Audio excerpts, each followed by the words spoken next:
Oke, Assalamualaikum warahmatullahi wabarakatuh. Perkenalkan nama saya Afriansyah Maulana Rizky dari kelas 24 E1 IF03 dengan NIM 24116096.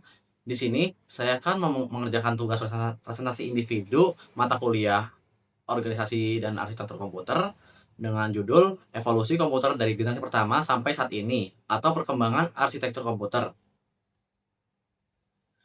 Perjalanan sejarah komputer merupakan kisah yang sangat menarik dan menakjubkan, menggambarkan perubahan luar biasa dari mesin besar yang sederhana hingga menjadi perangkat digital canggih yang kita gunakan saat ini. Perkembangan komputer tidak hanya sebatas kemajuan teknologi, tetapi juga menjadi bukti kemampuan manusia untuk menghadapi tantangan dan menciptakan inovasi yang mempermudah kehidupan. Berdasarkan definisi dari Kamus Besar Bahasa Indonesia, komputer merupakan alat elektronik otomatis yang mampu menghitung maupun memproses data dengan presisi tinggi sesuai dengan instruksi yang diberikan, menampilkan hasil olahan, serta dapat menjalankan berbagai sistem multimedia. Komputer umumnya terdiri dari unit masukan atau input, keluaran atau output, penyimpanan atau storage, dan pengendali ataupun kontrol unit.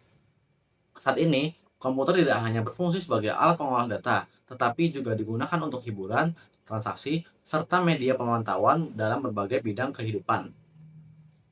Yang pertama, generasi ke pertama pada tahun 1940 sampai dengan 1956. Era pertama komputer ditandai dengan pemanfaatan tabung vakum sebagai komponen utama sistemnya.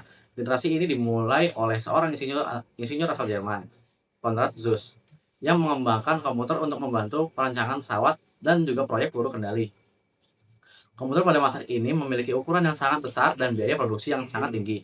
Contoh paling terkenal adalah ENIAC, komputer pertama di dunia yang memiliki berat sekitar 30 ton, panjang 30 meter, dan juga tinggi 2,4 meter. Mesin ini menempati satu ruangan penuh dan membutuhkan sekitar 18.800 tabung vakum untuk beroperasi. Bahasa pemrograman yang digunakan masih berupa bahasa mesin, yaitu bahasa tingkat rendah yang hanya bisa dimengerti oleh komputer. Proses perhitungan berjalan sangat lambat karena setiap instruksi harus diselesaikan satu persatu, bahkan bisa memakan waktu berhari-hari hingga berminggu-minggu untuk menyelesaikan perhitungan baru.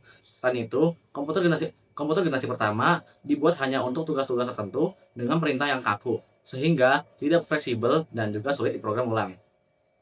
Berikut adalah contoh-contoh komputer pada generasi pertama.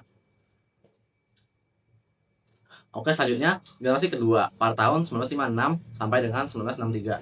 Komputer generasi kedua mengalami kemajuan besar melalui penggunaan transistor yang menggantikan tabung vakum. Komponen ini menjadikan komputer lebih kecil ukurannya, lebih cepat kinerjanya, dan juga lebih efisien dalam penggunaan energi. Beberapa contoh komputer yang terkenal di masa ini adalah antara lain UNIVAC dan juga IBM 650. Kehadiran transistor juga disertai dengan pengembangan memori inti magnetik yang berfungsi menyimpan data lebih efisien.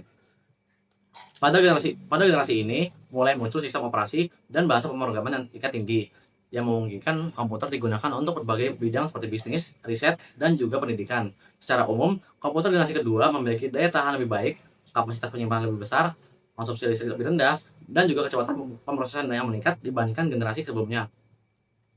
Berikut adalah komputer generasi kedua. Oke, selanjutnya generasi ketiga pada tahun 1964 dan sampai dengan 1971. Perkembangan komputer generasi ketiga ditandai dengan ditemukannya sirkuit terpadu atau integrated circuit atau IC. Inovasi ini diperkenalkan oleh Jack Kilby pada tahun 1958 yang berhasil menciptakan chip kecil berisi banyak komponen elektronik dalam satu wadah. Penggunaan IC menjadikan komputer jauh lebih kecil, lebih murah, dan memiliki kemampuan pemrosesan yang jauh lebih cepat. Pada periode ini, komputer mulai tersedia untuk masyarakat luas. Sementara penggunaan transistor pada generasi sebelumnya mulai ditinggalkan karena menghasilkan panas berlebih. Komputer mini mulai populer dan banyak digunakan di berbagai lembaga, termasuk oleh NASA dalam misi luar angkasa Apollo. Contoh perangkat yang terkenal di masa ini adalah PDP dari Digital Equipment Corporation, dan sistem operasi Unix juga mulai dikembangkan pada periode ini.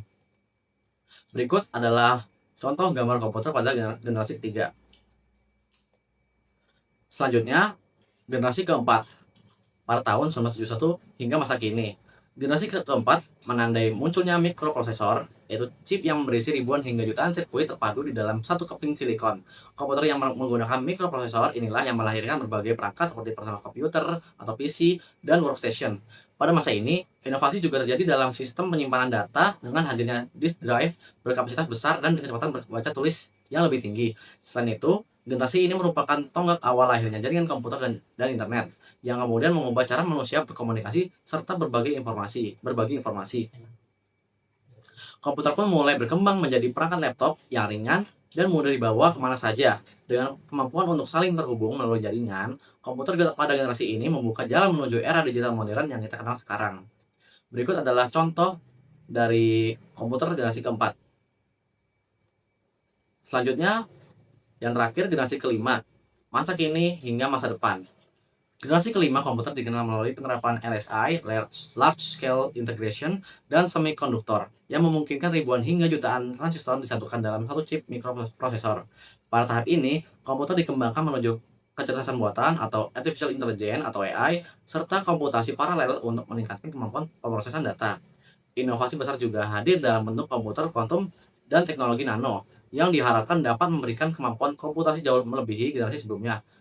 Tujuan utama komputer generasi kelima adalah menciptakan mesin yang mampu memahami bahasa alami manusia, merespons suara, dan belajar secara mandiri layaknya otak manusia. Dengan konsep seperti ini, komputer dapat menjalankan banyak proses sekaligus dengan efisiensi tinggi, menandai langkah besar menuju era kecerdasan digital yang sepenuhnya otonom. Berikut adalah gambaran komputer-komputer pada generasi kelima yang menggunakan artificial intelligence ataupun AI.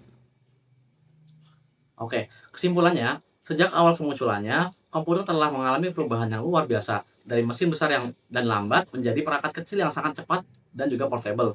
Seperti generasi membawa terobosan penting, mulai dari penggunaan tabung vakum, transistor, sirkuit terpadu atau IC, hingga mikroprosesor. Inovasi-inovasi ini menjadikan komputer semakin efisien, terjangkau, dan juga bermanfaat bagi kehidupan manusia.